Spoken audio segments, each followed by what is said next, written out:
English আর GK আছে, তাহলে কখনো ইংলিশ 12টা পড়বে প্লাস 8টা জিকে পড়বে, কখনো ইংলিশ 13টা পড়বে 7টা জিকে পড়বে, কখনো ইংলিশ 15টা পড়বে মাত্র 5টা জিকে পড়বে। তাহলে এর থেকে আমাদের বোঝা যাচ্ছে যে ইংলিশটাই কিন্তু আমাদের ভালো করে করতে হবে। জিকের যে ব্যাপারটা থাকবে অতটা বেশি জোর দিলে তুমি কিন্তু লস হয়ে যাবে। তাহলে জিকের কোন পার্টটা বেশি করে পড়বো না, আমরা পঞ্চায়েত লেভেলে যে ধরনের জিকে পড়ি সেই জিকেটা একটুখানি পড়ে রাখবো, তাতে কমন আসলো, আর নালে কিছু সাজেস্টিভ জিকে পড়বো। এখন ইংরেজিতে যেটা পড়বো আমরা, তার দুটো পোর্শন আছে। কি কি পোর্শন আছে? একটা হচ্ছে তোমরা ধরো আমি বললাম গ্রামার বেস, আর একটা হচ্ছে মেমোরাইজড বেসড। তো আমার টার্গেট থাকবে এই মেমোরাইজড বেস কোশ্চেনটাকে কমপ্লিট করা। তাহলে মেমোরাইজড বেস করতে গেলে আমাকে কি কি টপিক ফলো করতে হবে তারই জেরক্সটা আজকে তোমাদের আমি প্রোভাইড করেছি।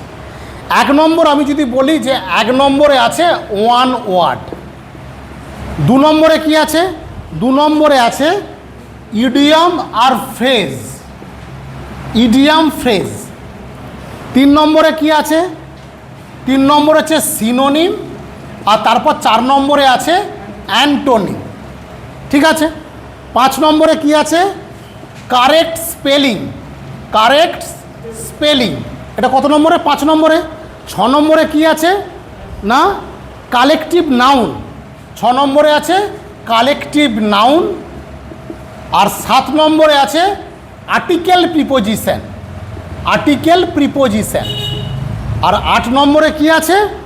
যেটা আছে তোমার প্রোভার্বস, প্রোভার্বস। তো এই 8টা টপিককে আমি সাজিয়েছি। এই 8টা টপিক থেকে যদি একটা সিস্টেমেটিক কিছু কোশ্চেন করে নেওয়া যায়, আমার মনে হয় সাহসটা বেশি থাকবে এবং লড়ার মানসিকতাটা আরও জোর হবে। কারণ আমার টেকনিক্যালে দেখা যাবে তোমার 65 কোশ্চেন, 80% কোশ্চেন করতে গেলেও 6 আসতে 48, 5 আসতে 40।